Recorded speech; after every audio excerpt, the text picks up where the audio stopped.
ko alam kung ano yung i-react ko. Hindi ko alam kung ano yung mararamdaman ko kasi napakalaking proyekto nito. And for me to be given the opportunity na maging bahagi nito is already a dream come true. Mula noon, nag-training na ako agad. Nag-personal training na ako up until we were finally announced isa-isa na kami yung mga sangre and all of that. Naku, ang saya-saya.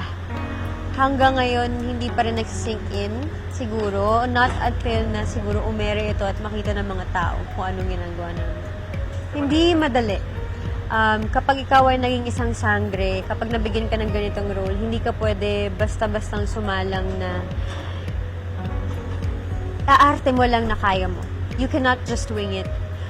Bilang isang sangre, you have to be skilled. Bilang isang sangre, kailangan kumpiyansa ka sa sarili mo. You have to be healthy, spiritually, mentally, and physically. And yung training na yun ay hindi lang basta fight training. You have to train yourself to have the right amount of patience, to have the right amount of drive na ipagpatuloy at buuin yung proyektong ito. Sa haba ng panahon na ginagawa itong proyekto na ito, hindi ako magsasabing hindi ako napapagod dahil tao lang tayo. Lahat tayo napapagod. At dahil nga napakalaki ng proyekto na meron tayo, nakakapagod siya. Hindi siya madaling gawin, pero hindi yun rason para bitawan ko to. Dahil mahal ko si Terra. Mahal ko ang Encantadia.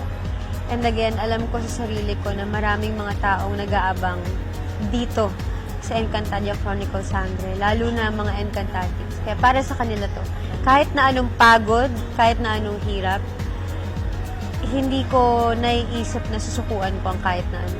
Lalo kung makakapagpasaya ng mga tao.